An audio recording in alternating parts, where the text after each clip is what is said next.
तो सत्ता में आज सबसे पहले बात करते हैं नेपाल से आई उन नई तस्वीरों की जिसमें विनाश की कहानी है। तबाह होते नेपाल के वीडियो प्रमाण हैं। 500 से ज्यादा लोगों की मौत हो चुकी है, 1500 से ज्यादा लोग लापता हैं। पिछले 50 घंटों से भी ज्यादा वक्त से नेपाल अपने इतिहास का सबसे बड़ा दर्द झेल रहा है। नेपाल की तबाही, नई तस्वीरें जो आई हैं उसके जरिए अगर आप समझने की कोशिश करेंगे तो वो दिल दहला देने वाली हैं। आप इस वीडियो से समझिए कैसे 26 अगस्त को नेपाल की तरफ तीव्र गति से तबाही आई थी। ऐसा दिख रहा है कि ये आपदा हिमालय में बहुत ऊंचाई पर शुरू हुई, जहां ग्लेशियर का एक हिस्सा टूटकर गिरा था, जिससे पानी और मलबे का एक तेज बहाव नीचे की तरफ आने लगा। सैटेलाइट तस्वीरें भी इसके सबूत दे रही हैं कि ग्लेशियर के निचले हिस्से का एक बड़ा टुकड़ा लगभग 5200 मीटर की ऊंचाई से टूट कर आया, घाटी में लगभग 1200 मीटर नीचे गिरा और गिरते समय अपने साथ चट्टानें और मलबा भी समेटता लाया। लहरों के साथ चट्टान ने बड़े बड़े मकानों को चूर चूर कर दिया। ये हम सब ने देखा है। इस आपदा में सबसे ज्यादा नुकसान नेपाल के रसुआ जिले में हुआ है, जो चीन की सीमा के ठीक दक्षिण में है। बताया जा रहा है कि लहरों के ऐसे ही आक्रोश और आक्रमण के बाद त्रिशूली नदी में पानी का स्तर सिर्फ 30 मिनट में, सिर्फ आधे घंटे में 9 मीटर तक बढ़ गया था। उसके बाद ऐसी तबाही आई कि सब कुछ बर्बाद हो गया।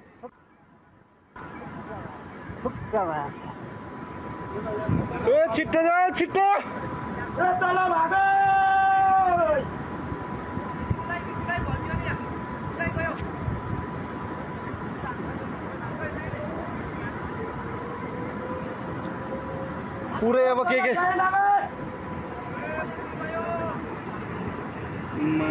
हाम्रो कम्पनी मान्छे भेटेको यार, कम्पनीले भेट्यो नि। अब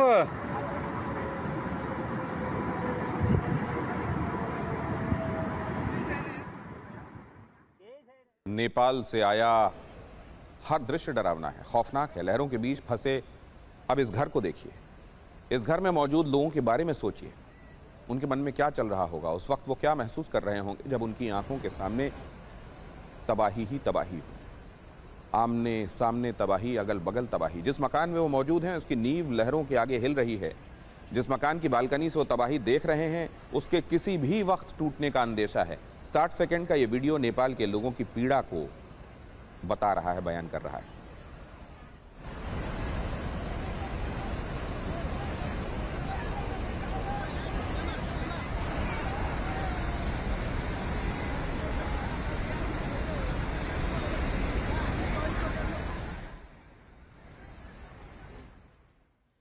चारों तरफ गाड़ियां तैर रही हैं। मकान में मौजूद सभी लोग बालकनी में आ चुके हैं। उन्हें पल पल मौत का डर सता रहा है। यहां आसपास मौजूद कई घरों में भी लहरों की अब दस्तक है। ऐसा लग रहा है कि लहरों की रफ्तार के आगे पूरा इलाका आत्मसमर्पण कर रहा है, मौत के भंवर में फंस चुका है। नेपाल में आपदा के बाद लगातार बढ़ रही मौतों की संख्या इस बात की पुष्टि भी कर रही है। जिंदगी भर की कमाई कैसे पल भर में खत्म हो जाती है, आप अगली तस्वीर से समझ सकते हैं। नेपाल में प्रकृति का यह भयानक रूप डराने वाला है।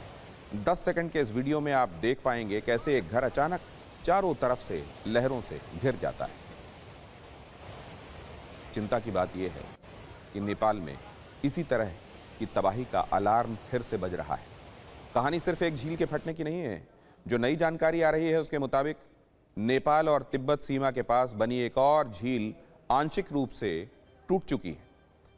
शुओकेन पोइक सांगपो नदी के संगम में बनी झील टूट चुकी है। कहा यह भी जा रहा है कि झील के टूटने से बड़ी तादाद में पानी बह निकला है।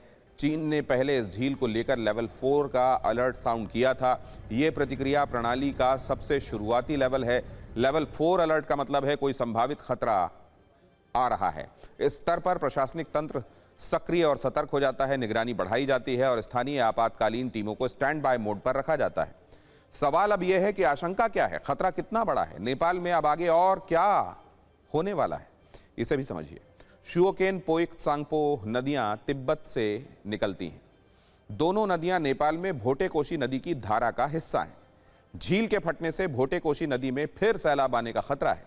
इस वक्त जो तबाही भोटेकोशी नदी में सैलाब के बाद आई थी, बड़ी बात यह है कि नेपाल के रसुआ जिले में तबाही का खतरा फिर से बन गया है।